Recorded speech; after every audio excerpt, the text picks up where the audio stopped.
Buenos días.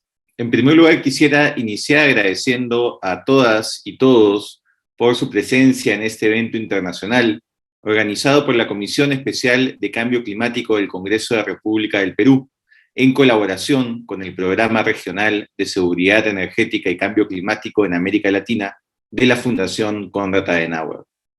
La reunión de hoy tiene como objetivo el poder reflexionar e intercambiar avances respecto al proceso global del reemplazo progresivo de los combustibles fósiles por las energías limpias, también denominado descarbonización de las matrices energéticas. Las energías limpias traen enormes beneficios para la salud respiratoria y la electromovilidad, así como también tarifas eléctricas más económicas por los precios competitivos de las energías renovables. Además, ayudan a la erradicación de la pobreza energética por la generación descentralizada de la energía. En esa línea, hoy escucharemos cómo varios países de la región han logrado planes de largo plazo tan necesarios para el sector de energía y cómo la gestión de las energías renovables asegura el suministro eléctrico creando más empleo. Para ello, contamos con la presencia de representantes de la Agencia Internacional de Energías Renovables, el Ministerio de Energía de Chile, el Ministerio de Minas y Energía de Colombia, el Ministerio de Ambiente y Energía de Costa Rica, el Ministerio de Industria, Energía y Minería de Uruguay y el Ministerio de Energía y Minas de Perú. El foro está dividido en dos secciones. En la primera, la representante de IRENA presentará las recomendaciones y hallazgos del informe World Energy Transition Outlook, enfatizando lo referido a políticas públicas. En la segunda sección, nuestros panelistas comentarán sobre los avances y retos en la implementación de políticas de energías renovables en sus respectivos países. Si tienen alguna pregunta, por favor, escríbanlas en nuestras redes sociales o en su defecto en el chat de la plataforma Zoom para que el equipo técnico las pueda consolidar y buscaremos formular la mayor cantidad de preguntas posibles a nuestro panel de invitados. Finalmente, quisiera recordarles que el evento se está transmitiendo en vivo a través del Facebook de la Comisión de Cambio Climático del Congreso y que además, para quienes nos acompañan en la sala Zoom, comentarles que en la parte inferior tienen el icono de mundo para la interpretación simultánea al español, pues la intervención de nuestra invitada de IRENA será en idioma inglés. Sin más preámbulo, cedo la palabra a la directora general adjunta de la Agencia Internacional de Energías Renovables, IRENA, Saudi Singh, por un lapso de 15 minutos. Thank you, Congressman Belaunde. Hola, congresista Belaunde. Buenos días a todos sus excelencias, dignatarios, damas y caballeros. Me siento tan complacida de poder estar con ustedes en esta deliberación tan importante sobre el futuro de las energías renovables y la transición energética en América Latina. También me siento muy feliz de poder hacer una presentación breve sobre el informe recientemente lanzado por IRENA sobre la cuestión de energías renovables. Este se lanzó a fines de marzo. Espero entonces poder hablar un poco sobre las tendencias globales que ahora se están visibilizando al avanzar en los cambios que se darán en este terreno. Esta década en la que estamos tiene el potencial de definir si vamos a seguir en la senda 1.5 grados. ¿Por qué digo esto? Tenemos una ventana de oportunidad grandiosa. Es difícil, pero a la vez es algo factible. Quisiera analizar esto a través de mi presentación muy breve para todos ustedes. Siguiente, por favor. Aquí tenemos los retos. Tenemos tiempos muy desafiantes desde el año pasado con dificultades económicas y la pandemia sanitaria. Sin embargo, hemos podido ver a países y sus economías, ciudades, empresas, todos comprometidos con planes más ambiciosos de transición energética. Aparte de esto, quisiera también subrayar que normalmente hemos visto más o menos 400 gigawatts de energía renovable en 2020. Esto fue un objetivo que batió récord. Vimos el despliegue de 260 gigawatts. Esto es algo que junto con el ímpetu del compromiso político, así como con las tendencias en bajo costo en energías solares, como todos saben, menos de 2 centavos estadounidenses por kilowatt hora. Hemos visto reducciones también en tecnologías como baterías, por ejemplo, que son muy importantes. Y otra cosa preponderante en las tendencias es incluso en la electrificación del sector de transporte público.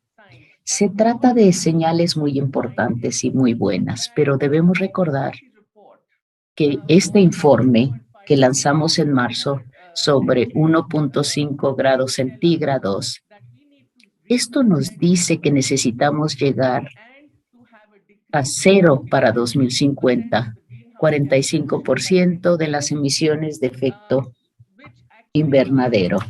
Esto se traduce a 3.5% de reducción año tras año, pero esto no está sucediendo. Hay un ímpetu por un lado, pero también muchos retos por el otro lado.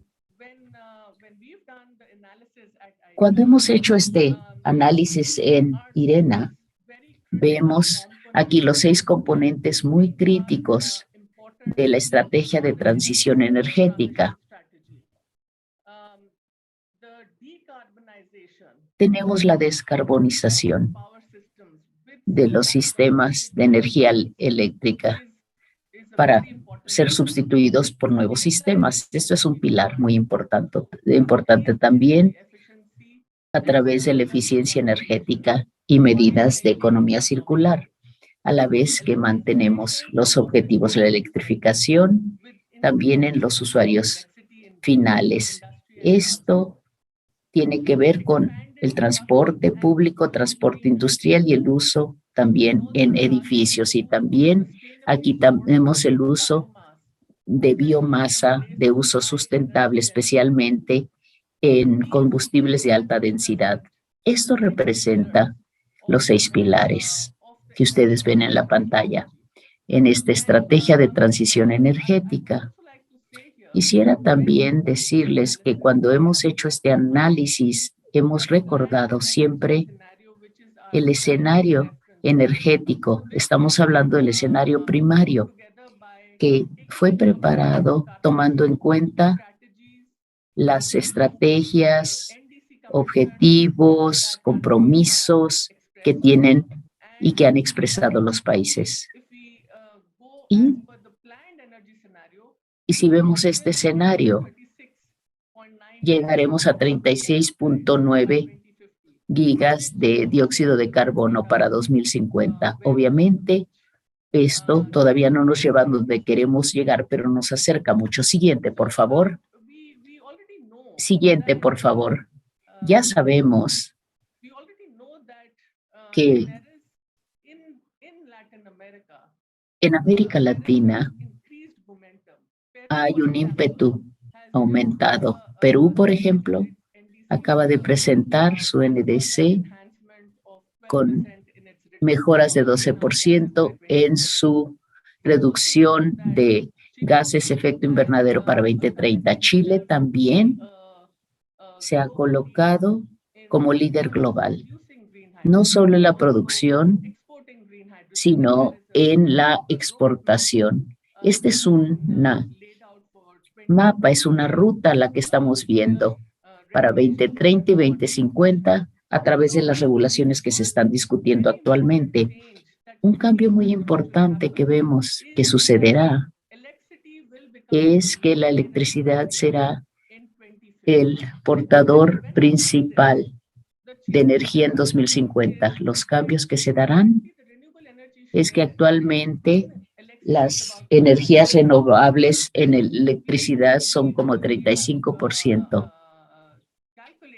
Hemos calculado que esto aumentará 90%. Y también hidrógeno verde, 66%. Esa es la participación.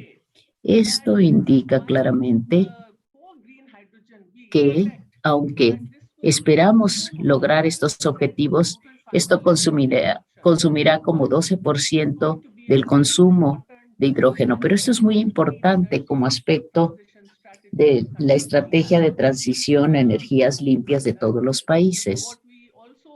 Lo que también veremos actualmente es que tenemos una tendencia de unos 200 gigawatts de energía renovable cada año. Esto aumentará aproximadamente 800 gigawatts a nivel anual. Y también esperamos que actualmente la energía renovable sea de 2.500 gigawatts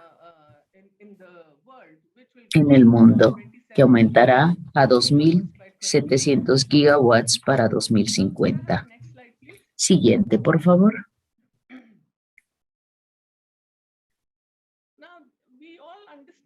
Todos entendemos que a menos que haya virajes en el cambio, haya virajes en el mercado financiero para que se readjudiquen fondos y que se saquen de estos combustibles fósiles, a menos que esto se haga, no veremos los cambios necesarios. Tenemos que hacer esto para lograr los cambios que todos deseamos. Y ahora estamos viendo una tendencia en el lado de cambios de capitales financieros para la transición energética hacia energías renovables y energías limpias. Vemos aquí cambios a través de los años, pero el índice Standard & Poor's en energías limpias, aquí tenemos una ganancia 138%. Sin embargo, tenemos el índice energético también de Standard & Poor's, que estamos hablando de combustibles fósiles. Ahí vemos pérdidas sustanciales. Por tanto, aunque esta es una indicación clara de lo que esperamos que suceda en los mercados financieros, al ir avanzando en esta década tan definitoria, también sabemos que es importante que haya estímulos, incentivos necesarios, apoyos gubernamentales en este apalancamiento tan enorme, 34%, para atraer inversiones en la escala que ven en la pantalla. Siguiente, por favor. En este escenario energético, estimamos que las inversiones, estamos hablando de 98 billones de dólares estadounidenses. Estamos hablando de millones de dólares estadounidenses. Entonces, a nivel anual, lo que necesitamos es casi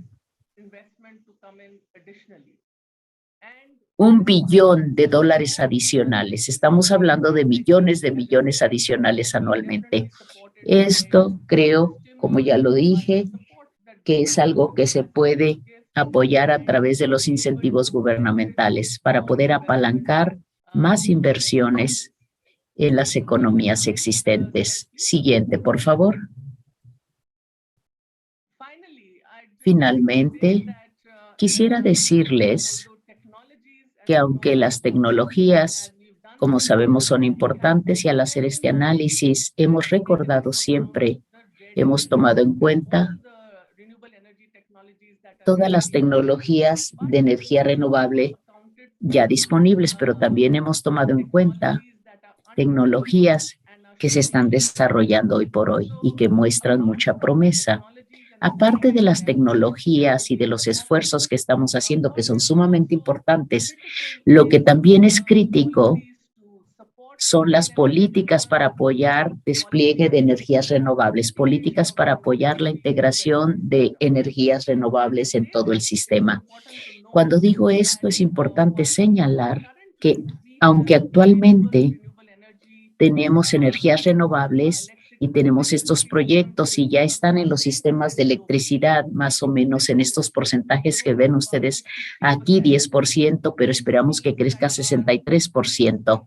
Esto significa que todas las redes de energía eléctrica tienen que ser más resilientes y también se tienen que enfocar en las redes regionales. Esto es muy importante en las políticas en sectores, no solo en energía, sino también en transporte, en los edificios para apoyar esta transición energética y también porque esto significaría un cambio muy importante de ciertos sectores, digamos, como por ejemplo, para poder retirarnos y alejarnos de los combustibles fósiles y necesitamos entonces políticas sobre cambio estructural y una transición justa. Quisiera concluir diciendo que el análisis de IRENA también ha encontrado que para cada 1.000 millones de dólares estadounidenses invertidos en energía renovable en comparación con combustibles fósiles, tenemos 3 veces más empleos que se están creando con estos cambios.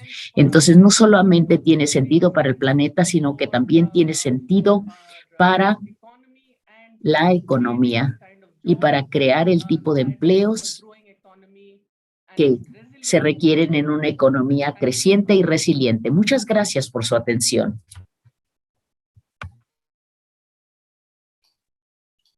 Muchas gracias, señora Gaudi Singh, por su importante ponencia. Y ahora quisiera hacer una breve pausa para que podamos tomarnos la foto oficial del evento, para lo cual solicito el apoyo al equipo técnico.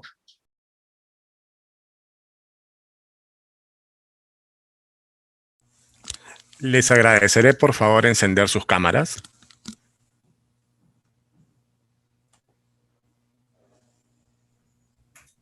Sí, sí, deseo.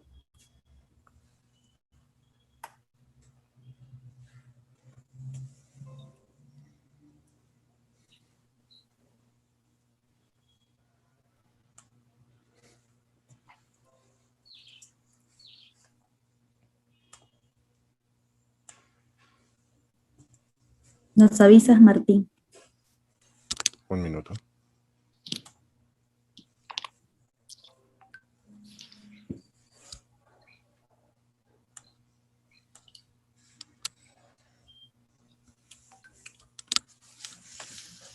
Perfecto. Continuemos. Muy bien, muchas gracias. Siguiendo con nuestro programa, corresponde continuar con el panel internacional en 2 rondas, en base a preguntas sobre energías renovables enfocadas en sus respectivos países. Para empezar, invito al señor Rolando Castro, viceministro de Energía y Calidad Ambiental de Costa Rica, para que en un espacio de 5 minutos responda la siguiente pregunta. ¿Cuáles son los factores clave y condiciones habilitantes que han permitido que Costa Rica sume su 6º año consecutivo con más de 98% de generación eléctrica renovable? En este proceso, ¿cuál ha sido el rol de la Asamblea Legislativa para lograr la participación de las energías renovables no convencionales en esta generación? Muchas gracias y muy buenos días, congresista, y felicitar al Congreso de Perú por este importante evento y por permitirnos intercambiar experiencias y opiniones también con colegas de Latinoamérica. Bueno, yo creo que el logro, digamos, de Costa Rica, primero hay que entender que es un tema que no se inició recientemente, sino que esa transición se inició hace 70 años, cuando nuestros antepasados decidieron aprovechar los recursos naturales con que cuenta el país, principalmente abundante agua, posteriormente la geotermia, también el viento y ahora más recientemente el sol. Entonces fue un proceso que inició en esa época, pero que hoy en día, digamos, lo podemos aprovechar. Y tal vez si hablamos también de otras de las claves, podríamos decir que es el haber mantenido una continuidad en las políticas públicas y haber posteriormente tenido legislación que vino a fortalecer este modelo que Costa Rica ha construido. Esto nos permitió que en el año 2020, como usted bien lo decía, el 98.7% de la generación fue con base en energías renovables, principalmente provenientes de la hidroelectricidad con un 72%, pero también con una importante contribución de la geotermia en un 15% y de la energía eólica en un 13%. Esto también quería resaltar que este modelo ha sido exitoso no solo en su porcentaje de renovabilidad, sino también en el acceso universal que ha logrado, ya que el 99.4% de la población costarricense tiene acceso a la electricidad.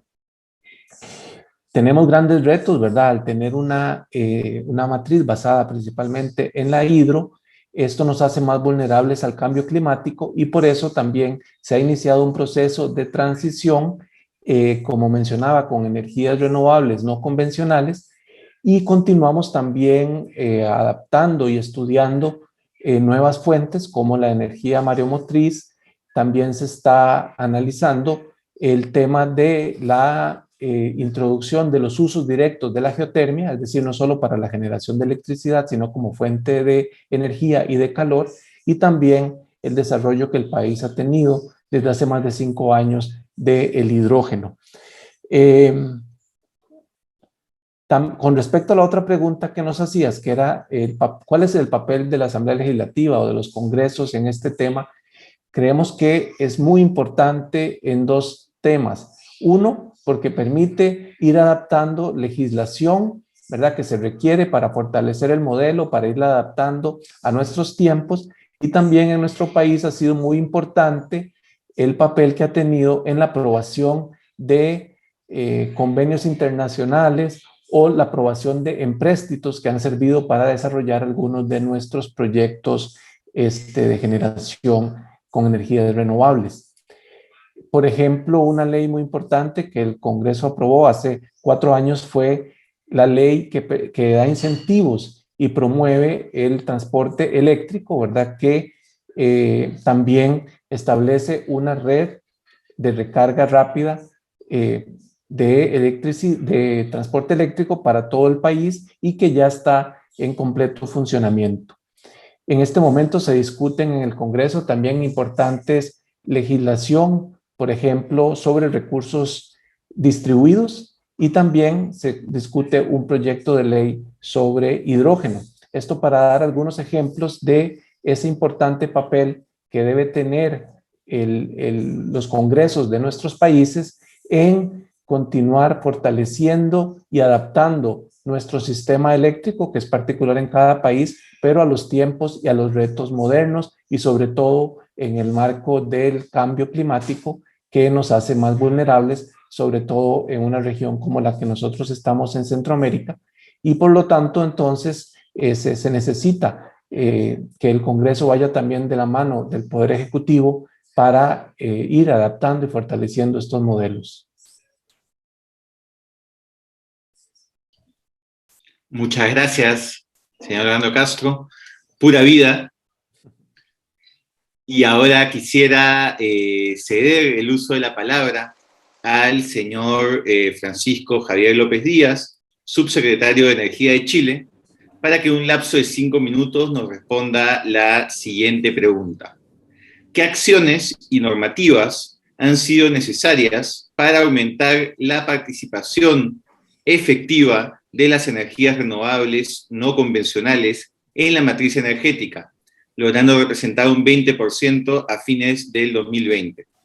¿Cuáles han sido las principales lecciones aprendidas en este proceso? Antes de darle el uso de la palabra al señor Francisco López, quiero aprovechar para saludar a todas las personas que nos vienen acompañando en las diversas plataformas que están compartiendo esta transmisión en Facebook. Muchísimas gracias por su interés en este importante tema. Adelante, por favor, señor López. Muchísimas gracias, don Alberto. Un especial agradecimiento a todos los congresistas que hoy día nos acompañan y en especial a todos quienes hoy día están presentes en este importante e interesante evento. A los ministros, viceministros, agentes de organizaciones internacionales, que sin duda tenemos una hoja de ruta similar, una hoja de ruta común, que puede avanzar en la incorporación de más energías renovables y descarbonizar nuestra matriz energética y finalmente nuestra economía. En relación a la pregunta que me señala el honorable congresista, quisiera señalar que hoy en día las energías renovables representan el 53% de la capacidad instalada en el sistema eléctrico nacional, y si uno ve las energías renovables, estas representan un 29% de la matriz en Chile. El desarrollo de este tipo de tecnología ha sido resultado de acciones de política pública que han sido implementadas en Chile y que han entregado señales claras a inversionistas para tomar decisiones que también permitan aprovechar los recursos naturales presentes en nuestro país.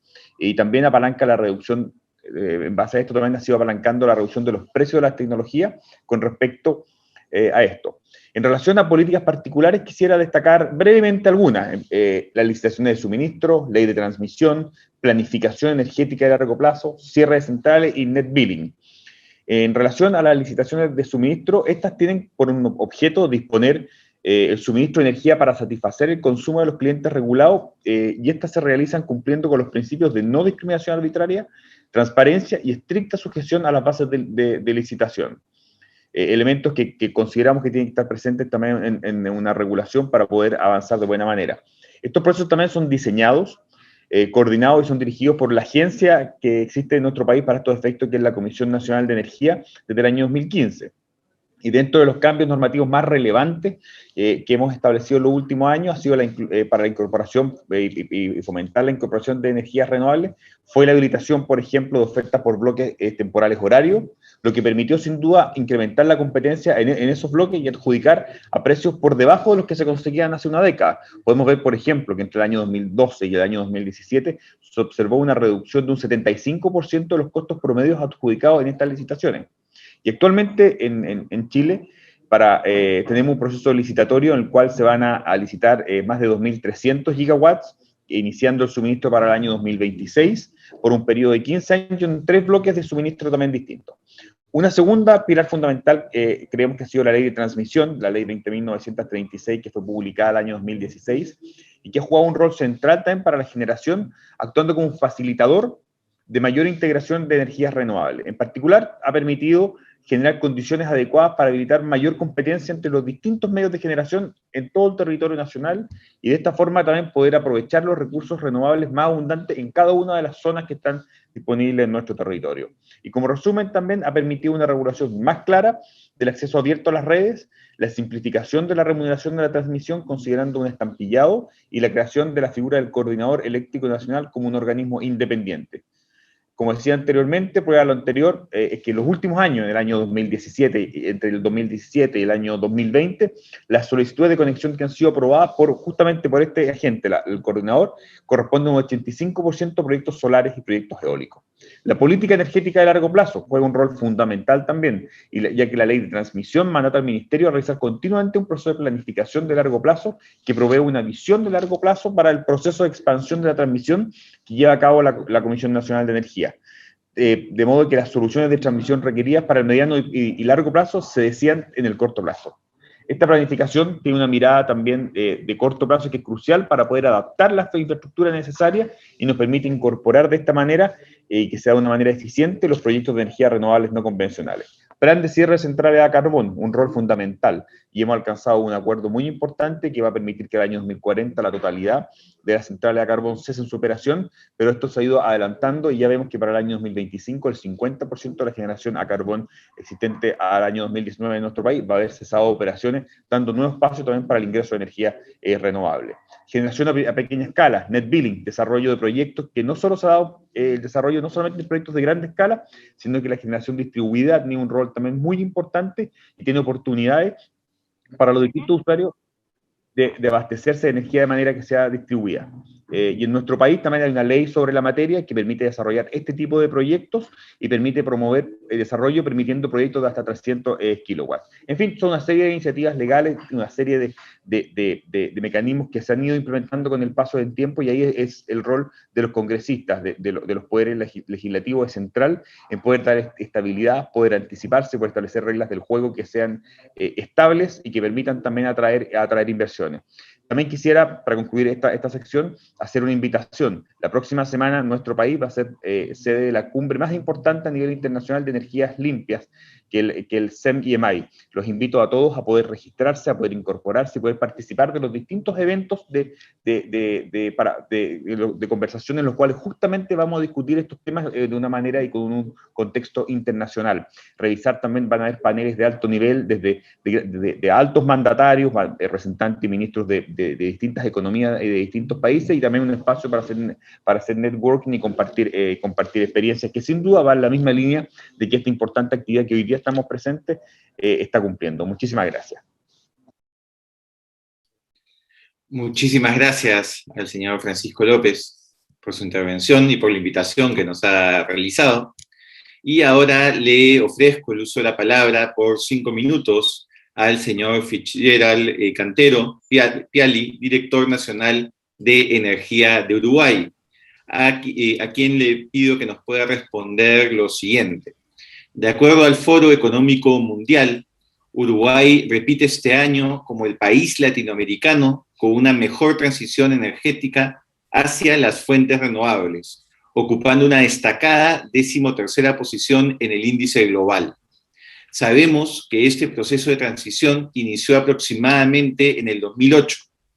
En ese sentido, ¿cuáles fueron las motivaciones y cómo fue el trabajo conjunto entre el Ejecutivo y el Parlamento en la política energética con enfoque en renovables a largo plazo? Bueno, buenos días.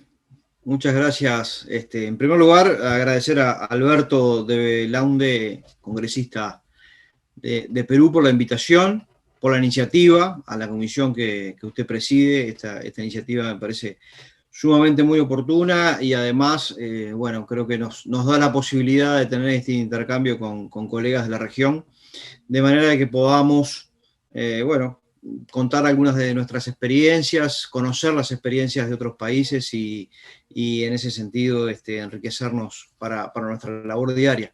Quiero saludar a los compañeros del panel, a la señora Gauri Singh de Irena, al señor Rolando Castro Córdoba de Costa Rica, al señor Francisco Javier López Díaz de Chile, también a Javier Galvez Delgado de Perú y Miguel Lotero Robledo de Colombia. Es un gusto para mí, en nombre de nuestro Ministerio de Industria, Energía y Minería, acompañarlos en la jornada de hoy. Yendo a la pregunta, en realidad, si bien se señala como inicio del proceso del año 2008, es correcto, y además es correcto que el avance que se ha desarrollado, yo diría que la relación, obviamente, entre Poder Ejecutivo y Poder Legislativo, pero más que eso, entre partidos políticos. Uruguay tiene una gran partidocracia, es decir, los partidos políticos tienen una representación muy fuerte y una institucionalidad muy fuerte, que luego se trasluce en decisiones de gobierno, tanto del Poder Ejecutivo como del Poder Legislativo.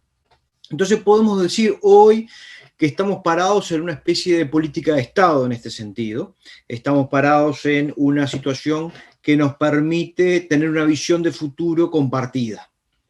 Pero esto no siempre ha sido así, y la posibilidad de que se iniciara todo ese proceso en el año 2008 nos lleva a remontarnos algunos años atrás, no tanto como los amigos de Costa Rica, pero sí a fines del siglo XX. En el año 1997 hubo una ley que permitió la posibilidad de abrir la generación del mercado energético, del mercado eléctrico en Uruguay. Esa ley, que habilitó la generación privada de energía y por lo tanto la multiplicidad de fuentes, no fue una ley que tuviera apoyos unánimes. Por lo tanto, allí tenemos que señalar que de arranque no fue una política de Estado, sino que de arranque lo que hubo fue una oposición de parte de algunos sindicatos y de parte de quienes ejercían la oposición política allí, de, digamos, modificar o derogar esa ley que no prosperara. Bueno, esos intentos fracasaron.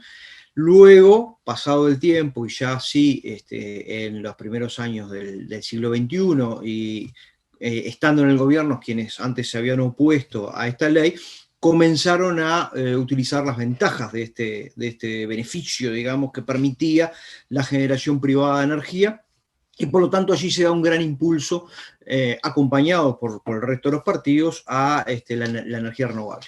Se empieza con el sector de biomasa, y luego se va extendiendo a los eólicos y más tarde a los fotovoltaicos. Entonces, en el año 2010 se hace un acuerdo multipartidario donde se decide, bueno, cuál es la visión de futuro, cuál es la visión de largo plazo, y ahí se entiende que el camino era por este lado, con algunos matices en cuanto a cómo aplicarse, pero en definitiva, y por esto digo que estamos ante una política de Estado, con una visión de largo plazo, y decir, bueno, vamos hacia allá, y este es el camino en el que tenemos que transitar.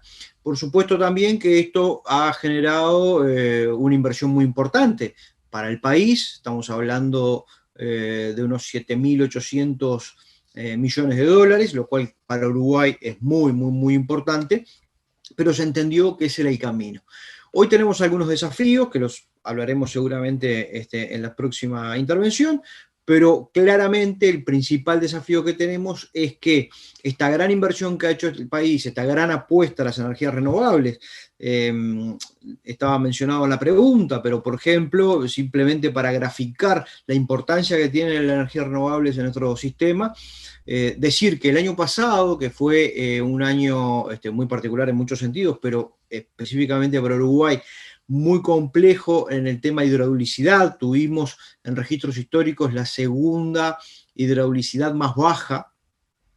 Aún así, con el aporte que significa la energía hidroeléctrica para el país y para las renovables en particular, aún así las energías renovables significaron el 94% de la fuente de generación. Entonces, tenemos allí, por supuesto, una sustentabilidad en el sistema muy importante. Pero uno de los desafíos es que esto le pueda llegar a, digamos, a la gente en términos de bajar el costo de las tarifas.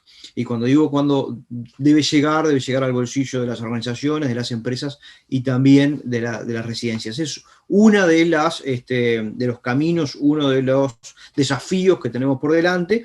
Otro desafío, que también hablaremos con más tiempo, es qué va a ocurrir con nuestra empresa petrolera. Nosotros tenemos una empresa petrolera estatal que en definitiva el avance de las renovables pone en cuestión algunos de sus planes de negocios y por lo tanto va a tener que construir una estrategia a largo plazo de renovación, digamos, de ayornamiento a esta nueva realidad. Eso es un poco el panorama que hubo en Uruguay, y repito, a partir de los acuerdos multipartidarios del año 2010, tenemos una visión hacia dónde hay que ir, y estamos trabajando, por supuesto, con el apoyo tecnológico y el avance que está teniendo el mundo en estos tiempos en ese sentido. Muchas gracias. Muchas gracias al señor Fitzgerald Cantero por su primera intervención.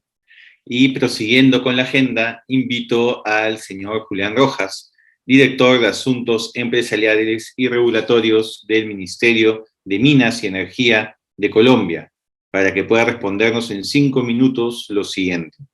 Han pasado 7 años desde la creación de la Ley 1715 para la integración de las energías renovables no convencionales al sistema energético nacional. En este periodo, ¿cuáles han sido los principales logros a partir de dicha ley? Muchas gracias, congresista Alberto, y un saludo para todos los panelistas, un saludo especial desde Colombia, un saludo del señor ministro Diego Mesa y el viceministro Miguel Lotero. Una pregunta relevante, congresista, y queremos contarles que en los últimos años hemos logrado un enorme progreso en el desarrollo de las energías renovables no convencionales en nuestro país. Y esto teniendo como gran promotor un marco sólido en cuanto a el diseño fiscal y regulatorio para incentivar la inversión en nuestro sector. Justamente la Ley 1715 de 2014 fue un paso importante en esta dirección. Nosotros habíamos tenido una primera ley cerca del año 2001 que hablaba ya de energías renovables no convencionales. Sin embargo, los verdaderos efectos y los verdaderos desarrollos se vinieron a plasmar después de la promulgación de esta ley 1715 del 2014. Además de esto, en el Plan Nacional de Desarrollo, que fue establecido como la hoja de ruta de este gobierno que comenzó en el año 2018, hicimos una serie de modificaciones escuchando a los agentes desarrolladores de este tipo de proyectos que fueron percibidos de manera muy buena y que gracias a ellos logramos la materialización de los proyectos renovables. Gracias a ello, entre 2018 y 2020, el año pasado, pasamos de tener menos de 30 megavatios de capacidad instalada de generación de energía renovable variable en nuestra matriz a tener más de 225 megavatios ya hoy en día. Esto quiere decir que multiplicamos la capacidad instalada por 7 y este año hemos sumado ya otros 25 megas. Esperamos llegar al final de este año con los primeros 1000 megavatios en nuestra matriz eléctrica colombiana. Hoy contamos con importantes incentivos y beneficios para el desarrollo de estos proyectos de generación de fuentes no convencionales de energía renovable, como una obligación de comprar el 10% de la energía generada a partir de este tipo de fuentes para los comercializadores de energía en nuestro país. Una de las modificaciones que hicimos a los incentivos que estaban establecidos en la ley 1715 fue, por ejemplo, extender el beneficio de la deducción fiscal del 50%, pasarlo de 5 a 15 años, porque los agentes nos decían que en esos primeros 5 años no era posible materializar este tipo de beneficio. Además de eso, establecimos una exclusión automática del impuesto a las ventas en la compra de estos equipos para los proyectos solares fotovoltaicos. Otro importante hito fue que establecimos una disminución gradual del impuesto sobre la renta, de tal forma que en 2022 llegaremos a un 30% para las empresas. Además de eso, establecimos unos créditos en el impuesto de ventas pagados para la adquisición de bienes de capital, descuentos del 50% sobre impuestos locales, gravámenes a movimientos financieros pagados durante los años 19 a 21. Y además de esto, pues estos proyectos de energía renovable no convencional acceden a beneficios tributarios mediante una certificación que emite nuestra unidad de planeación minero-energética, y es una cifra importante la que les queremos contar. Es desde el 2018 a hoy, la unidad de planeación ha emitido cerca de 800 certificados para proyectos que emplean fuentes no convencionales de energía renovable. Este panorama pues también ha favorecido el éxito de iniciativas como las subastas de energía renovable que llevamos a cabo en el 2019. En octubre del 2019 realizamos nuestra primer subasta exitosa de contratación de largo plazo, en la cual adjudicamos 9 proyectos entre eólicos y solares y cuyos resultados esperamos se repitan este año con nuestra tercer subasta de contratación de largo plazo que haremos en octubre de este año. En la subasta del 2019 logramos unos precios un 35% menor al precio de mercado que encontrábamos en ese momento. Logramos adjudicar unos 1.300 megas de energía renovable no convencional, y de esta forma, con la subasta que completemos este año, llegaremos a una capacidad instalada de más de 2.500 megas para el 2022. Otro hecho importante y que nos invita a seguir desarrollando este tipo de subastas es el registro de proyectos, la cantidad de megavatios que tenemos en ese registro de proyectos. Y en ese caso, contarles que tan solo en proyectos solares tenemos registrado un potencial de 7.2 gigavatios. Además que esto nos genera una inversión cercana a los 6.8 millones de dólares y aproximadamente unos 32.000 empleos, cifras importantes para la reactivación económica que viene luego del choque por la pandemia del COVID-19. Para finalizar, quisiéramos mencionarles que la Ley 1715 además introdujo conceptos de eficiencia energética, de desarrollo sostenible, que hoy guían nuestra transición energética, que además definió conceptos como la autogeneración, la cogeneración y la generación distribuida, permitiendo que los usuarios empleen este tipo de fuentes como parte de sus consumos y llegando así a que en las viviendas, en las industrias, tengamos un despliegue de paneles solares, buscando lo que otros han llamado la democratización de la energía. Además de esto, la ley 1715 pues creó el fondo FENOGE, un fondo de energías no convencionales y gestión eficiente de la energía, cuyo objetivo principal es financiar proyectos asociados a estas tecnologías y a partir del cual también hemos materializado grandes proyectos. Eso es lo que quisiera contarles o quisiéramos contarles sobre los avances e hitos que hemos logrado con la promulgación de la ley 1715. Muchas gracias por su importante intervención, señor Julián Rojas. Y para finalizar esta primera ronda, el señor ministro de Energía y Minas de Perú, Jaime Gálvez Delgado, responderá la siguiente pregunta. En el contexto de COVID-19 y en la búsqueda por una recuperación económica sostenible, ¿cuáles han sido los avances en la implementación de energías renovables no convencionales en el país, sobre todo a nivel de promoción de empleo y generación de electricidad a bajo costo?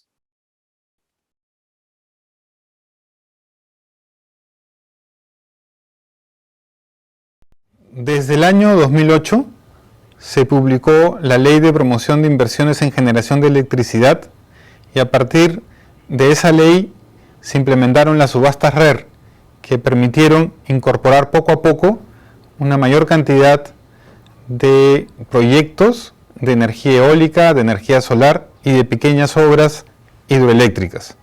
En total se han ejecutado 49 proyectos de energías renovables no convencionales con una inversión de más de 2.000 millones de dólares. Esto ha permitido llegar a 1.080 megavatios adicionales de potencia en el sistema eléctrico nacional con energías renovables y al 2020 al 5.8% de la matriz energética correspondientes a fuentes renovables. Gracias a esto, creemos que hemos dado un paso muy importante en incorporar sobre todo la energía solar, la energía eólica y las pequeñas centrales hidroeléctricas a nuestra matriz energética. El desafío a futuro es con la reforma integral del sector eléctrico y para eso se ha creado la Comisión Multisectorial para la Reforma del Sector Eléctrico. Esta comisión va a permitir tener una modernización de nuestro sector eléctrico e incorporar nuevas tecnologías que actualmente están vigentes para tener un sistema eléctrico mucho más moderno y eficiente. Esperamos dejar este gobierno con propuestas claras de un grupo de expertos internacionales que vienen trabajando en esta propuesta de modernización del sector eléctrico.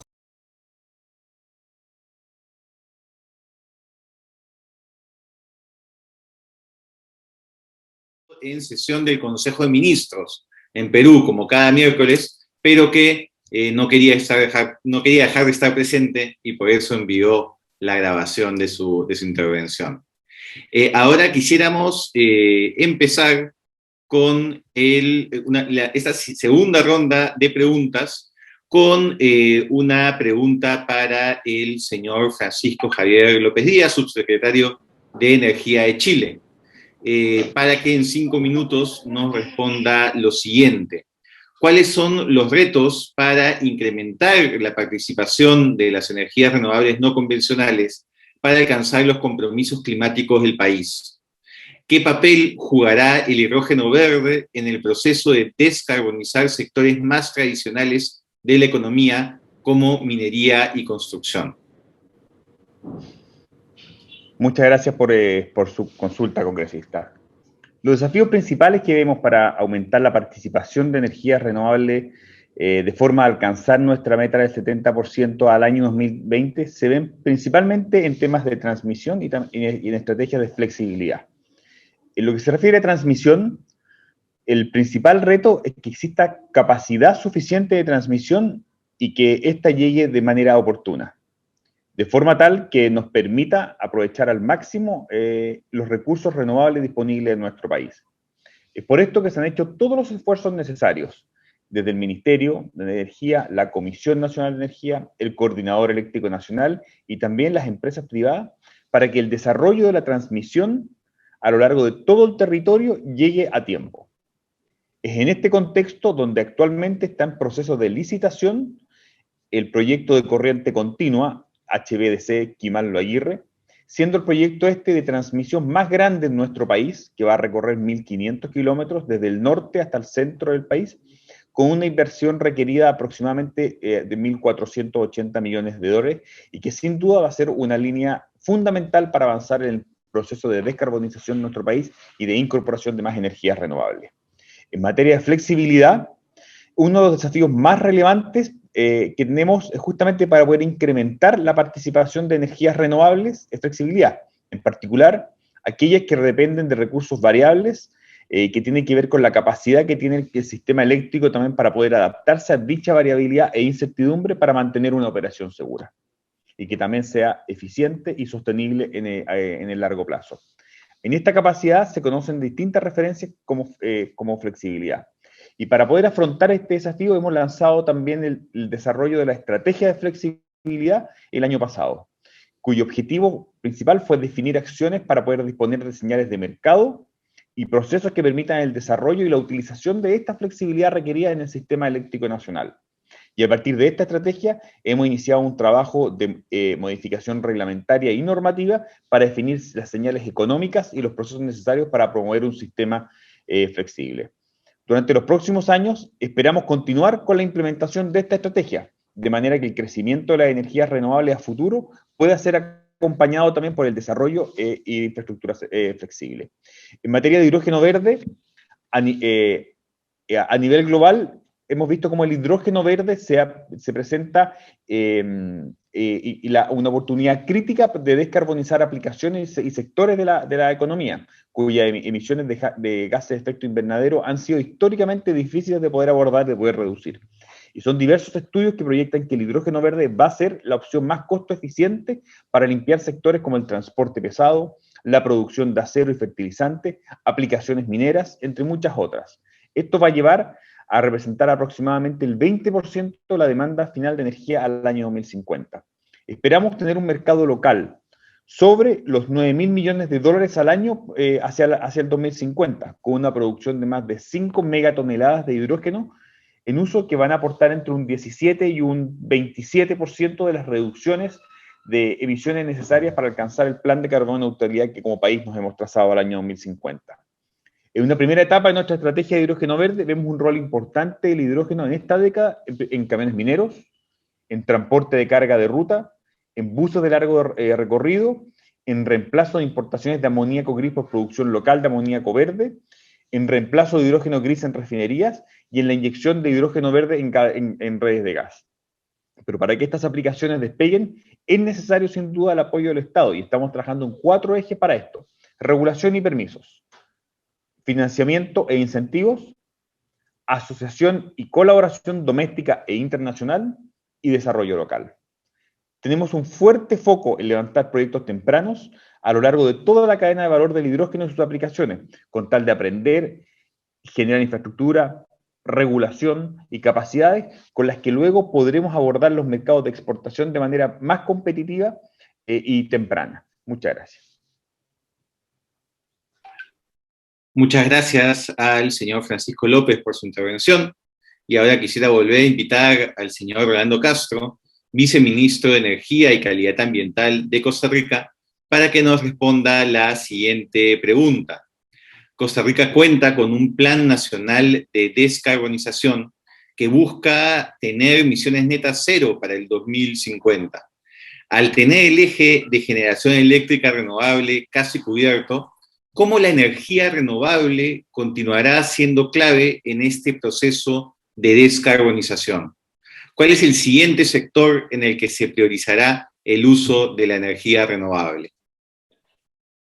Muchas gracias, congresista. Sí, efectivamente, el Plan Nacional de Descarbonización que se lanzó en el 2019 identificó 10 ejes claves donde se puede impactar de aquí al 2050 con acciones de corto, mediano y largo plazo para reducir las emisiones de carbono en estos sectores. Y bueno, dos de ellos que son principalmente el sector transporte y el sector industrial son parte de los objetivos que tiene el plan de descarbonización para poderlos electrificar o por lo menos hacerlos cero emisiones. El sector transporte representa el 40% de nuestras emisiones y es por eso que teniendo, como bien lo decías, una matriz eléctrica basada en fuentes renovables, tiene todo el sentido el poder electrificar este sector aprovechando esta matriz, pero además porque no estamos, digamos, trasladando las emisiones de un sector al otro. Hay que tomar en cuenta también que Costa Rica, pues es un país pequeño, pero que importa todos sus combustibles y entonces esto, además de tener sentido, digamos, ambiental, también tiene un sentido económico porque nos permitiría tener mayor autonomía y soberanía, digamos, energética. Es por esto que se han dado importantes pasos, tanto está en el Plan Nacional de Descarbonización como el Plan Nacional de Transporte Eléctrico para poder tomar acciones de promoción del transporte eléctrico en el país. Algunas de estas son, como ya lo mencionaba anterior, tenemos una ley que promueve y da incentivos para la importación de vehículos eléctricos. Ya contamos con más de 3,000 vehículos eléctricos en el país. Tenemos una red de recarga rápida que tiene más de 70 centros de recarga en todo el país y muchísimos más, digamos, de carga, digamos, lenta o semirápida, lo que permite tener una autonomía muy importante en todo el país. También se están haciendo proyectos piloto para el desarrollo del transporte colectivo, principalmente a través de buses. Tenemos también una tarifa que ya aprobó la Autoridad Reguladora de los Servicios Públicos, una tarifa muy competitiva para la recarga de autobuses y la recarga de vehículos eléctricos, de forma tal que también estamos electrificando el transporte en tren, ¿verdad? Tanto en el tren metropolitano como un tren de carga que existe en el Caribe costarricense, puedan ser también electrificados y también pues aprovechar esta energía limpia hecha en Costa Rica. El hidrógeno también representa una opción muy importante, sobre todo para carga y para transporte de larga distancia, y por eso ya Costa Rica cuenta con una experiencia importante en la materia. Actualmente tenemos un autobús y 4 vehículos operando con hidrógeno en el país, y pues al contar con abundante agua y energía renovable, que son los dos principales componentes del hidrógeno, pues creemos que es una opción también en ese sentido. Y la electrificación de la industria también es una opción muy importante. Para eso necesitamos tarifas muy competitivas que puedan, digamos, competir con los combustibles fósiles que actualmente se usan, por ejemplo, en las calderas, en los calentadores, en los hornos, y ya hay una de las empresas distribuidoras que logró la aprobación de una tarifa de descarbonización ante la Autoridad Reguladora de los Servicios Públicos, y también otras empresas están haciendo pues estudios para poder ofrecer tarifas competitivas. Esto nos va a obligar, como bien lo decía el colega de Uruguay, a poder hacer nuestro sistema más óptimo, más competitivo, para que esto se traslade en tarifas más competitivas al sector industrial y puedan hacer esa transición que el país quiere y que el país ha visionado en nuestro plan de descarbonización. Muchas gracias.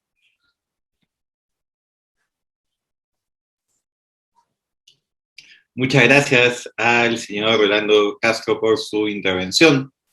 Y ahora le ofrecemos el uso de la palabra al señor Fitzgerald Cantero, director nacional de Energía de Uruguay, para que nos brinde su opinión sobre lo siguiente: ¿qué beneficios viene generando la inversión en energías renovables? ¿Cómo las nuevas inversiones podrían impactar al país en el proceso de recuperación económica sostenible? Bien, muchas gracias nuevamente, Alberto. Creo que el informe de IRENA que nos presentaba Gauri Singh nos muestra el impacto que tiene a nivel mundial la inversión en renovables y nos muestra, por supuesto, algo que es muy importante en estos tiempos, que es cómo puede habilitar ello la generación de empleos.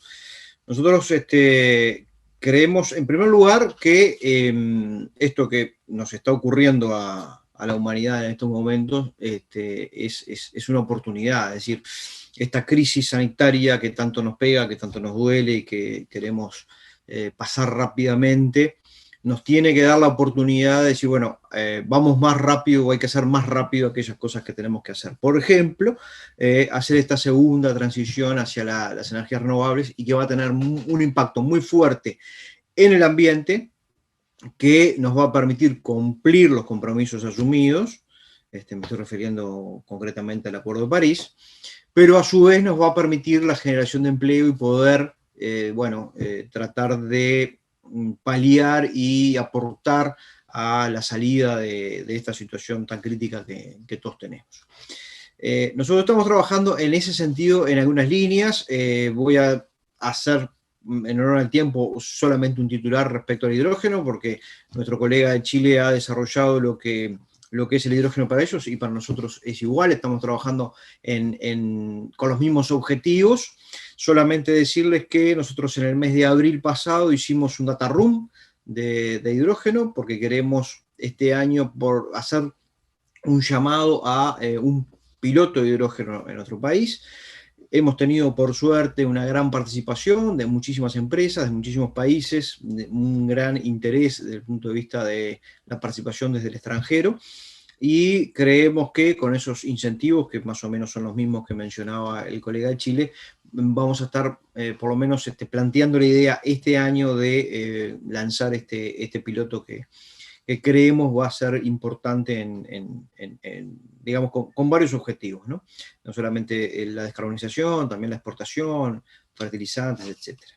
Tenemos un desafío que es el del almacenamiento de la energía, porque obviamente como la energía renovable es intermitente, tenemos exceso de ella en algunos momentos del día, necesitamos almacenarla y necesitamos poder utilizar esa energía. Allí creemos que va a haber posibilidad de nuevas inversiones que nos permitan también generar, obviamente, por un lado, no perder esa energía que hoy no se está usando, pero a su vez la generación de empleos.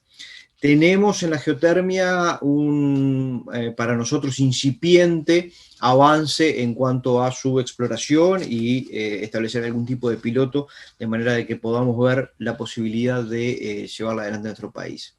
Tenemos en la movilidad eléctrica un eje muy importante en nuestra agenda, donde a nuestro gusto tenemos una baja oferta de vehículos eléctricos en Uruguay y estamos trabajando para que tengamos una mayor oferta. A su vez, como hay poca oferta, hay poca demanda, que requiere no solamente de la posibilidad de que el individuo y las organizaciones entiendan que la movilidad eléctrica es una oportunidad o una opción real para solucionar su movilidad, sino que también necesita de infraestructura. Entonces, estos tres componentes son los que nosotros estamos trabajando. Hemos generado una mesa de movilidad eléctrica con el sector privado, de manera de ir derribando las barreras que todavía están presentes para el uso de la movilidad eléctrica y para su expansión como queremos. Hay una extensa red de cargadores eléctricos que llevó adelante la empresa estatal eléctrica UTE. Creemos que deberíamos tener una mayor presencia de cargadores, sobre todo en lo que tiene que ver con corriente continua. Ahí vemos también un punto donde entendemos la inversión privada es algo bien interesante y que va a generar puestos de trabajo y por lo tanto una nueva, digamos, dimensión y modelos de negocio. Tenemos, obviamente, en Uruguay un clima propicio para la inversión, con beneficios fiscales, con una ley de promoción de la inversión, que eso permite también y facilita la radicación de inversiones. Tenemos reglas de juego claras, tenemos una larga tradición de cumplimiento de los compromisos y de los contratos, una estabilidad social también en el país, y un manejo, además, de la pandemia que de alguna manera habla de nosotros, ¿no? En Uruguay estamos lamentablemente con cifras muy altas en estos tiempos de contagios, pero tenemos un gran avance en lo que es la vacunación. Y antes de, por ejemplo, la vacunación del presidente de la República, hubo vacunación de personas que viven en la calle o personas que están privadas de libertad. Y eso también habla de un país que, bueno, entiende que no tiene que dejar a nadie atrás y que tiene que ir en la búsqueda de todos los uruguayos y por lo tanto de lo que es la generación de empleo de aquellos que lo han perdido lamentablemente. La descarbonización es un capítulo muy interesante. Nosotros ya se ha trabajado incipientemente y queremos profundizar en la descarbonización del transporte público, tanto de ómnibus como taxis. Tenemos algunos planes en ese sentido para poder seguir avanzando, pero también en lo que tiene que ver con el uso doméstico y de las empresas privadas para que puedan, como decía, tener una opción en cuanto a la movilidad eléctrica. La movilidad eléctrica que también tiene un desafío desde el punto de vista ambiental, porque como todos los que estamos aquí sabemos, y seguramente todos los que nos están viendo, también tenemos el desafío como digamos, como parte a solucionar, es qué vamos a hacer con las baterías de los vehículos eléctricos. Entonces, hay que aportar y apostar a la inversión en investigación y en posibilidades de reutilización de las baterías de los vehículos eléctricos, porque también ellas son contaminantes. En este sentido, nosotros hacemos una fuerte apuesta, además, a algunos sectores en los que nos interesa que se desarrollen emprendimientos privados. Y aquí les cuento que el año pasado, en nuestra dirección, en nuestro ministerio, nos presentamos a un proyecto de Naciones Unidas, el SDG Fund, que se estaba compitiendo allí por un dinero, un monto de unos $10 millones aproximadamente. Se presentaron 155 proyectos a nivel mundial, se eligieron 4, uno de ellos el nuestro, lo cual nos puso muy contentos y muy orgullosos de nuestros equipos técnicos, pero que nos plantea un desafío interesante. Así vamos a tener ese volumen de dinero para poder potenciar y apalancar inversiones privadas que vengan a radicarse justamente en estas cosas, en la movilidad eléctrica, en el hidrógeno verde, en el uso de excedentes, en la invención, o mejor dicho, el desarrollo tecnológico de la energía, de ideas innovadoras en energía. Esto para nosotros es bien interesante. Creemos que la expansión de nuestra generación, porque tenemos un exceso de energía, va a ser en algunos años, pero va a ser hacia el lado de las renovables. Entonces, estamos convencidos que el aporte de las renovables a la generación de empleo va a ser bien importante y en ese sentido buscamos y convocamos a quienes quieran venir a invertir a nuestro país y generar empleo.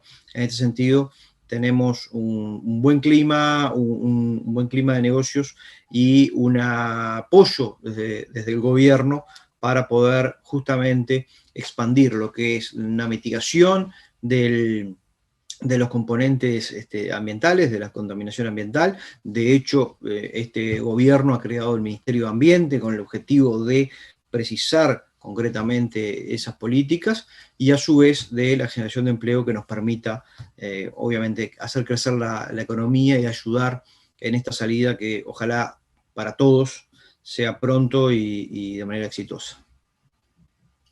Muchísimas gracias por su intervención, señor Fitzgerald Cantero. E invito ahora al señor Julián Rojas, director de Asuntos Empresariales y Regulatorios del Ministerio de Minas y Energía de Colombia, para que nos pueda responder lo siguiente. En el último par de años, Colombia ha estado liderando procesos importantes en la región para transitar hacia la sostenibilidad. Por ejemplo, fueron los primeros en lanzar una estrategia nacional de economía circular y ahora se encuentran en proceso de desarrollo de la Estrategia Nacional de Hidrógeno Verde, para la cual ya han tenido un acercamiento con el gobierno de Chile. ¿Cuáles son las motivaciones para apostar por este tipo de energía limpia y cuáles han sido los beneficios de trabajar en esta colaboración binacional? Gracias, congresista. Sí, en Colombia reconocemos el importante rol que tiene la transición energética frente al desarrollo sostenible del país. Nuestra gran riqueza de recursos naturales, como la radiación solar y la velocidad del viento, o las fuentes, la gran cantidad de fuentes hídricas que tenemos, nos permiten pensar en la incorporación de nuevas fuentes de generación, como lo es el hidrógeno, una alternativa energética baja en emisiones de carbono y con gran proyección en el mercado energético mundial.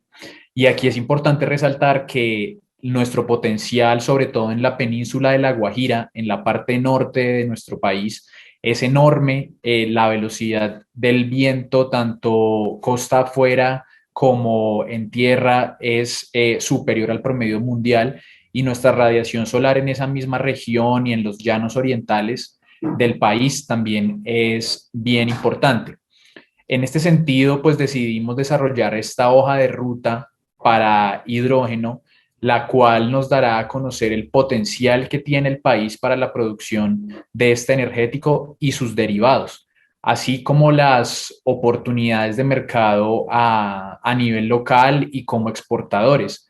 De hecho, una de las grandes conversaciones que hemos estado teniendo es con países como Alemania, que dicen tener una necesidad fuerte de este energético y ven en Latinoamérica y en nuestro país un gran aliado para estos objetivos.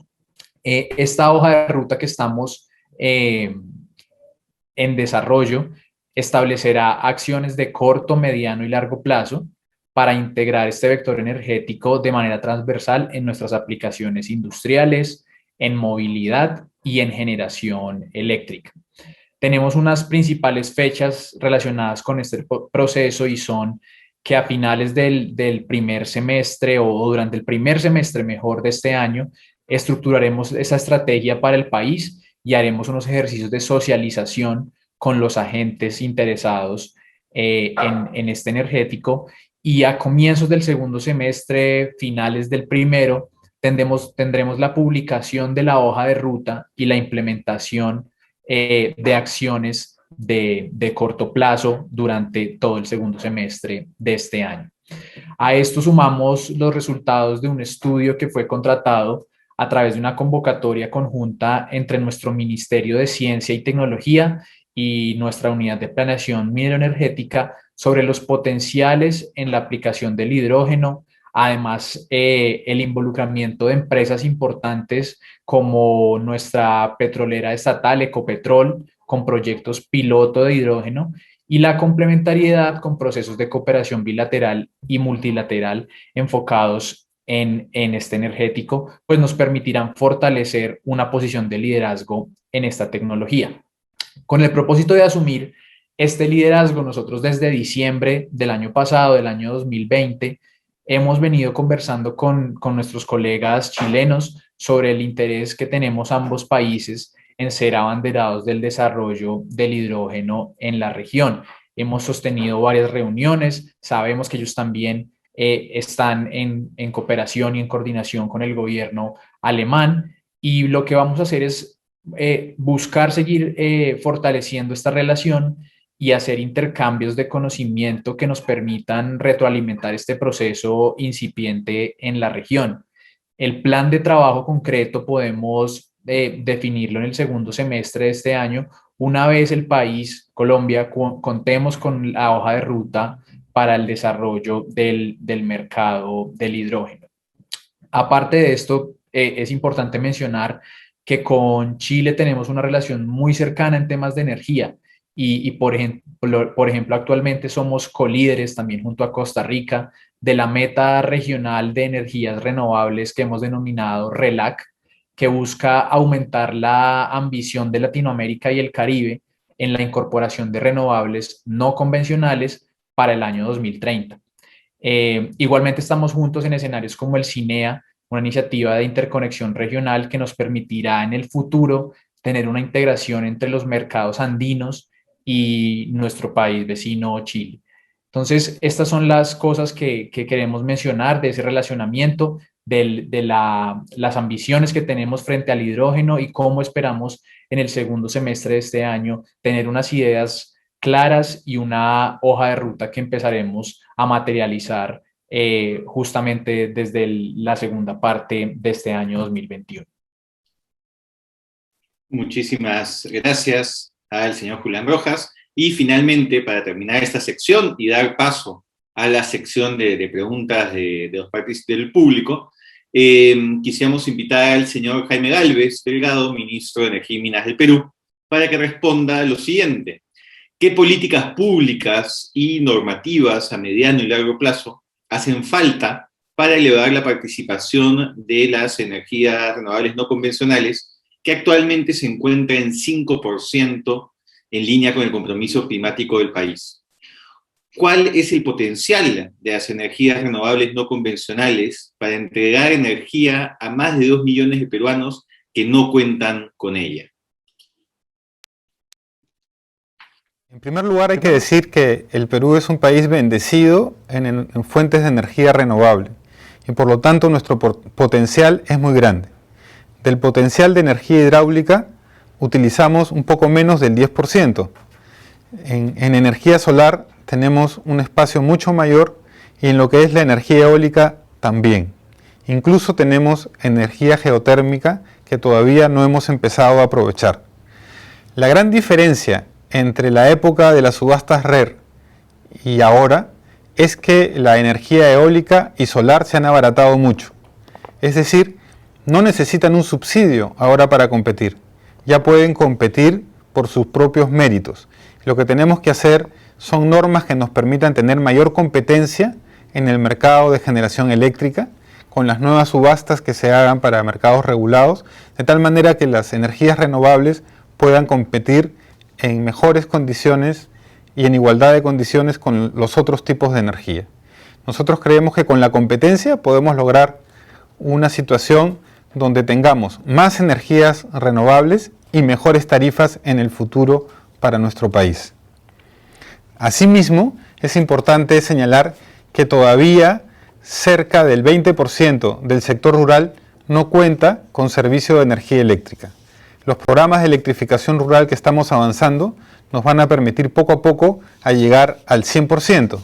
Y uno de los programas más importantes es el llamado Programa Masivo Fotovoltaico. El primer programa masivo fotovoltaico tuvo más de 200.000 conexiones que actualmente están funcionando en todas las zonas apartadas de nuestro país. Pero nos falta ahora impulsar un segundo programa masivo fotovoltaico que va a llegar a poco más de 100.000 viviendas adicionales y familias adicionales. Esto nos va a permitir acercarnos mucho más al 100% de electrificación rural, que es nuestra meta. Por último, también necesitamos no solo conectar a más familias, sino una fuente de electricidad más segura. Y esto lo pensamos impulsar a través de los minigrids, que son paneles solares conectados a una pequeña red en sistemas aislados que permiten una mayor generación de energía para las familias. Esperamos licitar este año 9 de estos proyectos que beneficiarán a 11.500 familias en 340 centros poblados.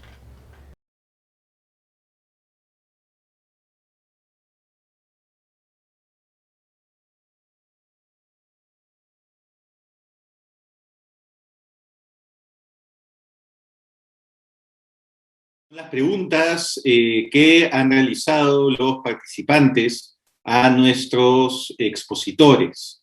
La primera de ellas está dirigida al señor Francisco López, subsecretario de Energía de Chile, quien ha tenido que retirarse, pero tuvo la gentileza de antes absorber la pregunta. Así que yo voy a tanto hacer la pregunta como responderla, pero la respuesta es directamente del señor Francisco López.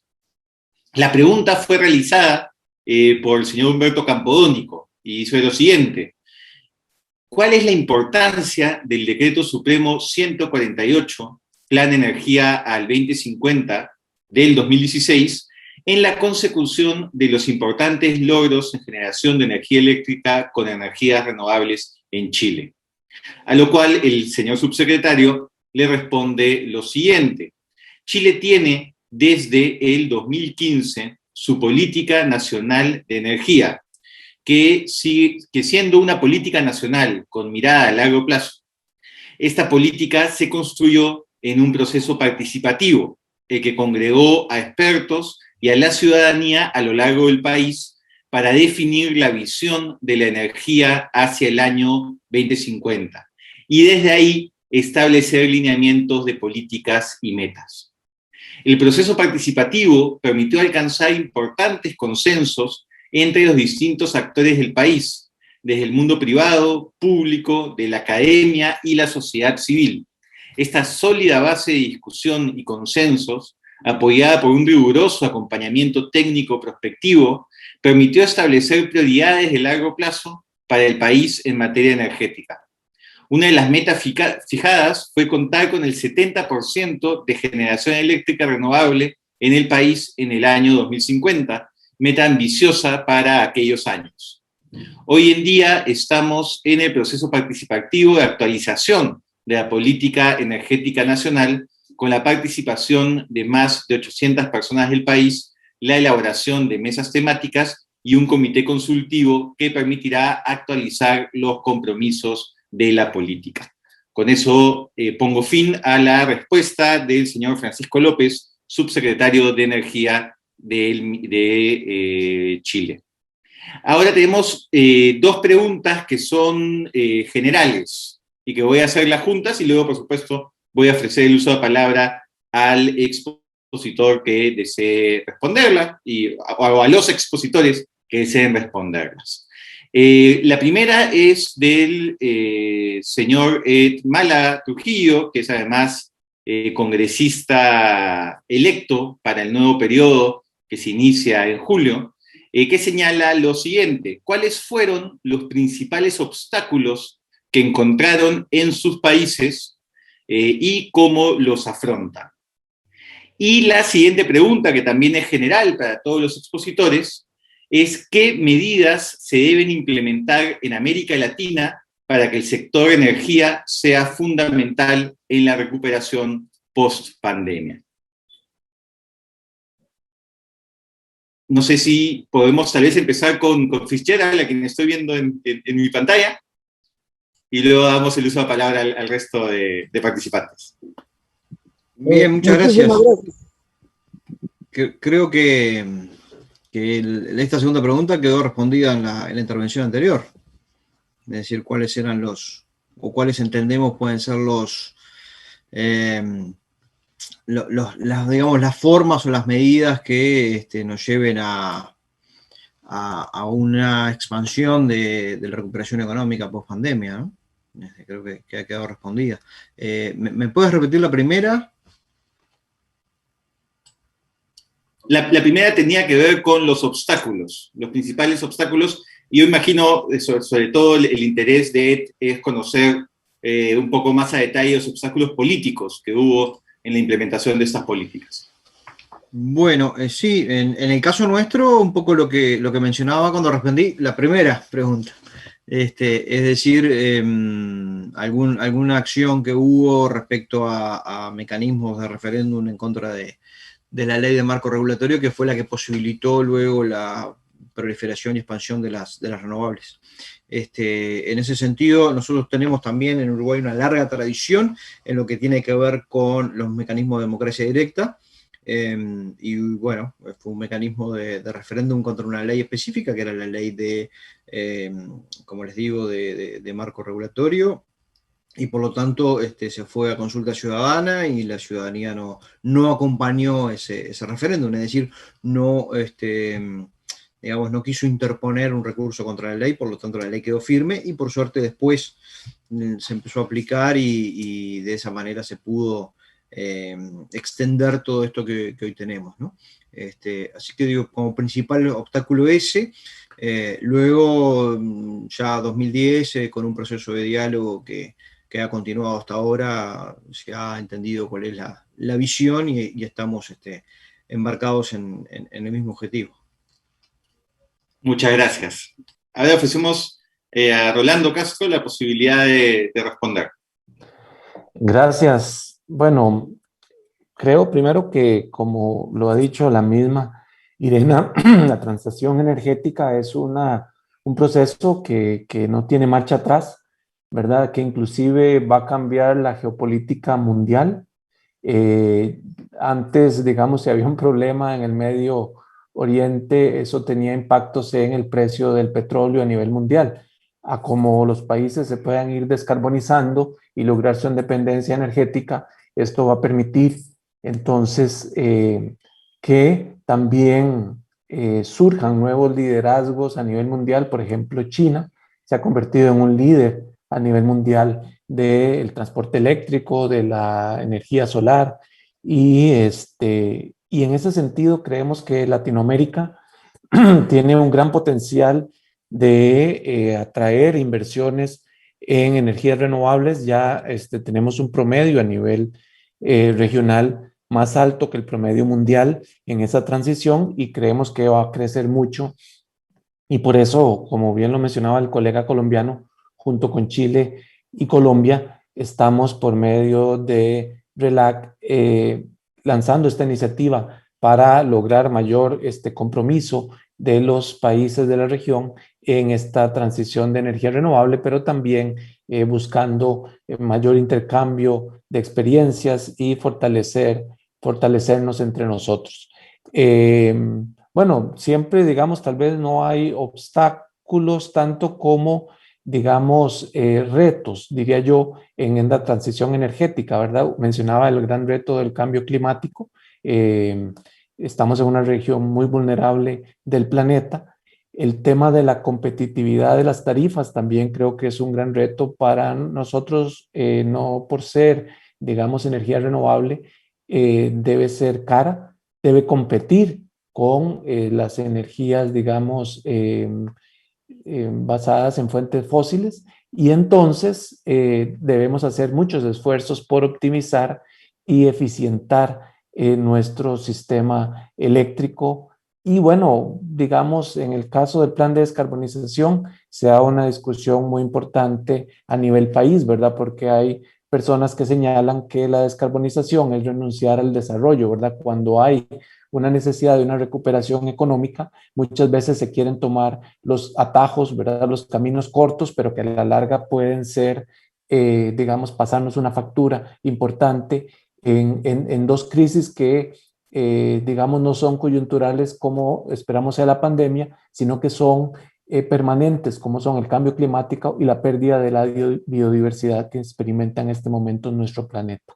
Entonces, en ese sentido, es muy importante que la recuperación sea una recuperación verde, una recuperación basada en la energía renovable, basada en las emisiones bajas de carbono y creando, como ya se ha dicho en este foro, oportunidades de empleos verdes, oportunidades para la economía verde, para la economía circular. Y entonces, en ese sentido, creo que Latinoamérica tiene una gran oportunidad e incluso se han ido creando, bueno, Centroamérica existe, sé que en el Cono Sur también, algunos inclusive mercados eléctricos que pueden aprovechar las potencialidades de cada uno de los países y también crear un mercado de energías renovables en nuestra región.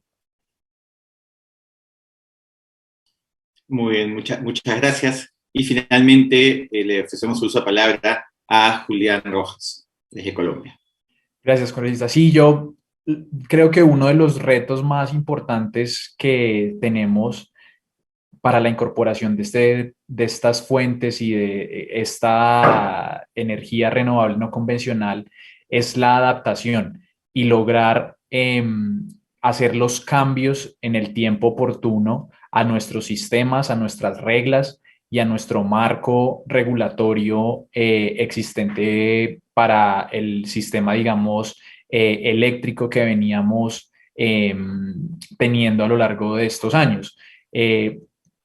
Para darles un caso y un ejemplo específico, el tema de acceso a puntos de conexión.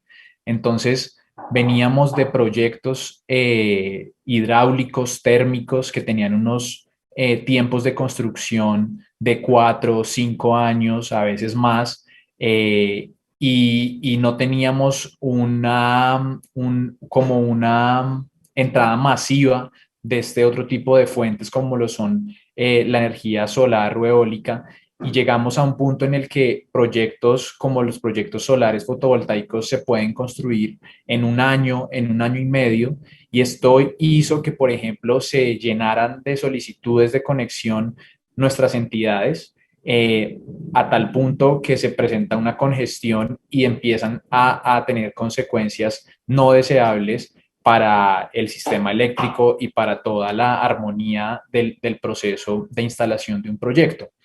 Entonces, con la llegada de estas nuevas fuentes, pues lo que debemos hacer los directores de política pública es hacer esas modificaciones y actualizaciones lo más pronto que se pueda y en el mejor sentido que se pueda, para darle vía a esta nueva realidad, para aceptar que son nuevas tecnologías y nuevas tendencias las que van a entrar con muchos beneficios que no podemos tolerar, que estén esperando y que se estén aplazando inversiones que van a ser importantes para el país. Y ahí lo ato con la segunda pregunta, que entiendo era de cara a qué vemos de reactivación económica. Y nosotros en específico en el Ministerio de Minas y Energía vemos este sector eléctrico como uno de los grandes apalancadores de la reactivación.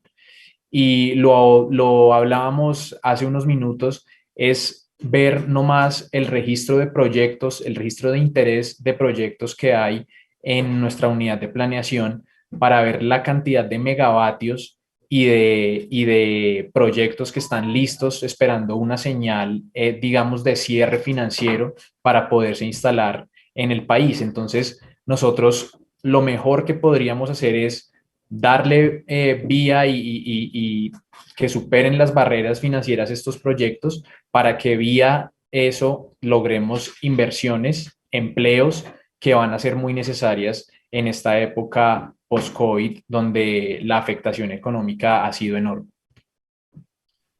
Muchísimas gracias.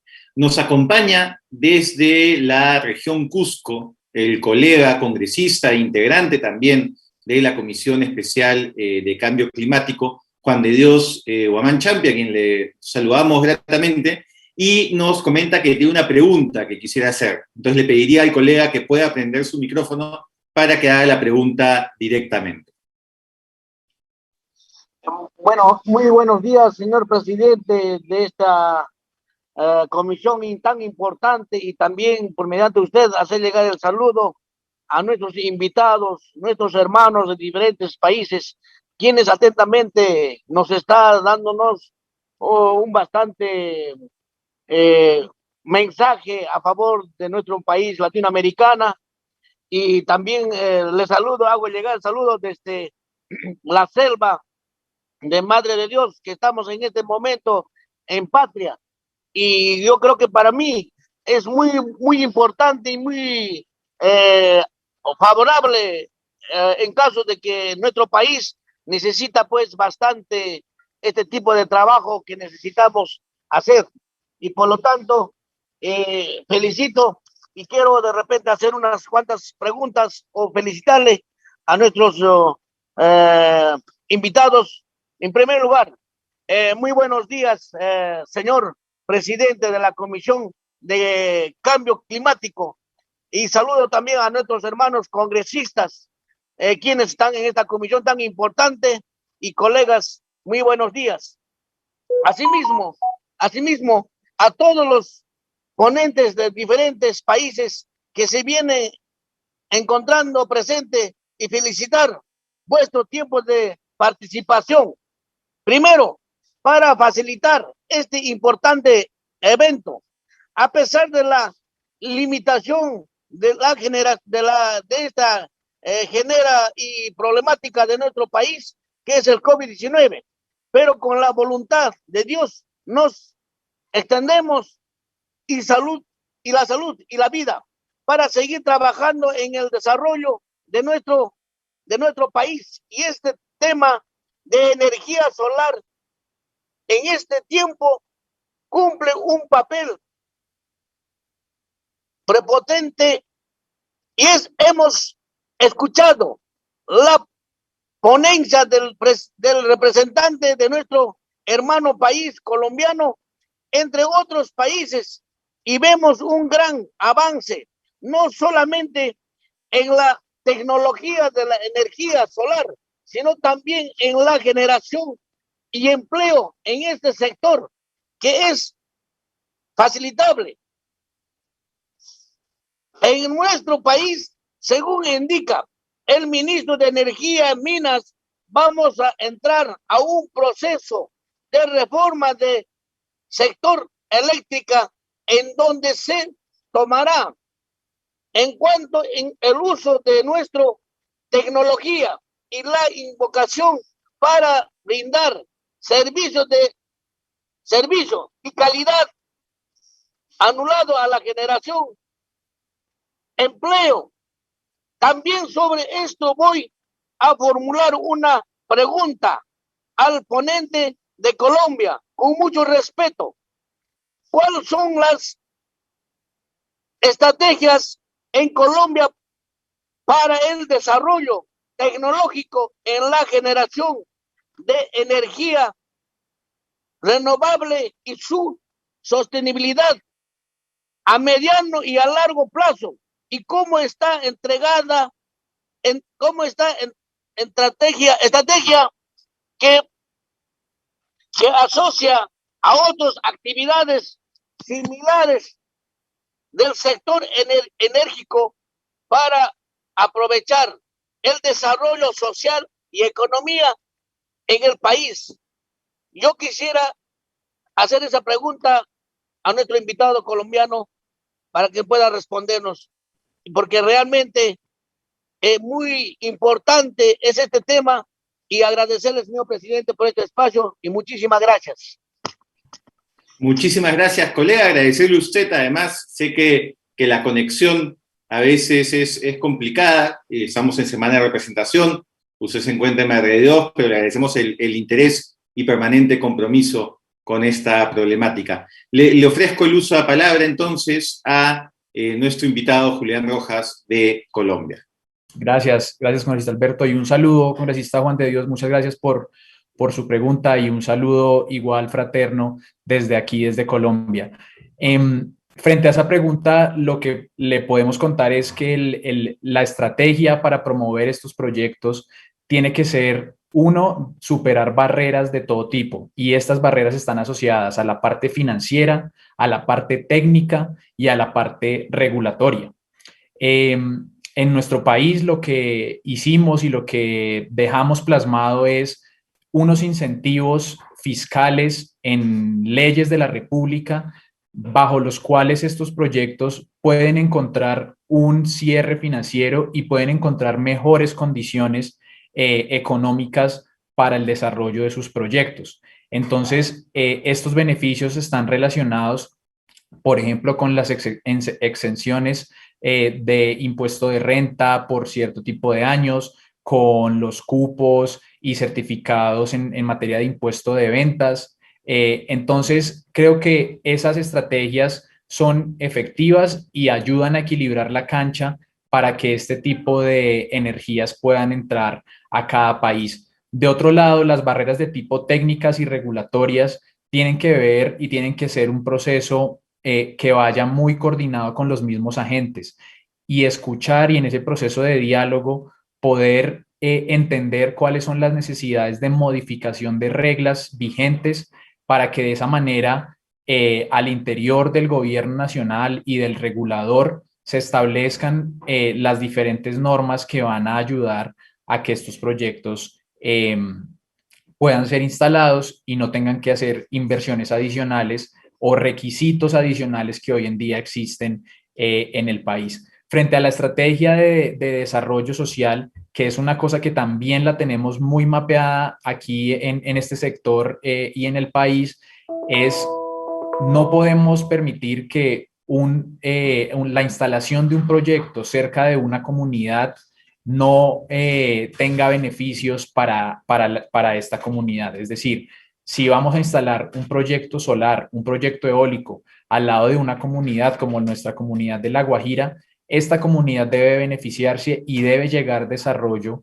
para ellos, ya que estamos, digamos, de cierta forma afectando su espacio para el beneficio de todo el país. Hemos establecido también en esta hoja de ruta del gobierno unas transferencias eléctricas que van a ayudar a que este desarrollo sea posible. Y entonces, cuando estos proyectos entren en operación y esta energía sea vendida, las comunidades se verán beneficiadas con estas transferencias para el desarrollo económico y social de la región. En Colombia, desafortunadamente, hoy en día no tenemos un 100% de cobertura de energía eléctrica y hay familias que hoy en día se levantan cada día y no cuentan con el servicio de energía eléctrica. Es un reto que tenemos como gobierno llevarle el acceso a energía al 100% de la población en nuestro país, y una de las formas va a ser con esta nueva energía renovable, con paneles solares sin costo o con un costo muy bajo de operación, para que por fin este servicio público llegue a estas familias y empecemos a tener un mejor desarrollo económico. Muchísimas gracias por las respuestas. Gracias a todo el panel que nos acompañó el día de hoy.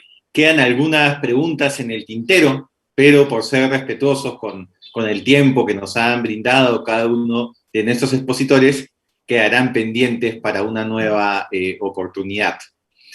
Ahora, para finalizar este importante foro, quisiera invitar a la señora Nicole Stopfer, directora del Programa Regional Seguridad Energética y Cambio Climático en América Latina de la Fundación Konrad Adenauer, para que nos pueda brindar las palabras de cierre, agradeciendo su colaboración para el desarrollo del presente evento y la participación tanto de nuestros expositores como de las personas que nos han acompañado a través de las redes sociales. Muchas gracias.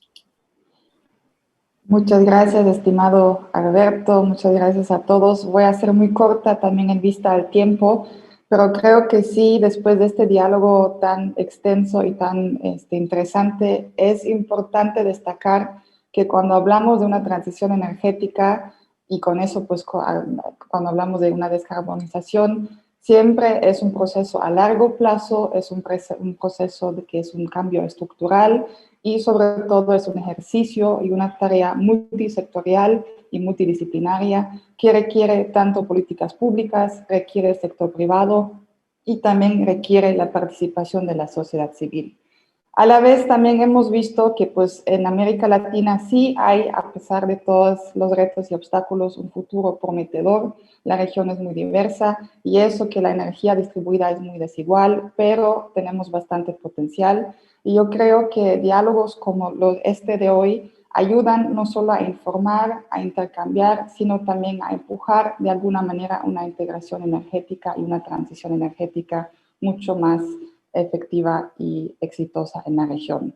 Yo creo que también hemos visto que alianzas justamente para todo ese proceso son cruciales para un cambio sustentable, para un cambio justo, exitoso, que es capaz de ser competitivo y a la vez capaz de crear nuevos empleos. Y sobre todo para que ustedes, todos los países, puedan cumplir las metas de París. Y también se mencionó, y siendo una fundación alemana, yo creo que también vale la pena de vez en cuando pensar en alianzas dentro de la región, pero también fuera de la región. Quedan muchos retos, queda también mucho por hablar, sobre todo en el ámbito de transporte, la minería, se mencionó también el reto del almacenamiento, y se requieren sobre todo muchas inversiones y tecnologías. Pero yo creo que esto también nos muestra que este diálogo de hoy quizás solo es un inicio, que ojalá podamos seguir Y nuevamente les agradezco mucho, sobre todo a la Comisión Especial de Cambio Climático del Congreso de Perú. Estoy feliz que se haya hecho esta colaboración, así como a todos los representantes de los ministerios de Chile, Costa Rica, Colombia, Perú y Uruguay, a los congresistas y todos los que nos han acompañado. De parte de la Fundación Konrad Adenauer, estamos a la orden para seguir apoyando este tipo de diálogos, empujando más políticas que garanticen una recuperación sostenible y pues con esto también una transición energética en toda la región de América Latina. Así que muchas gracias.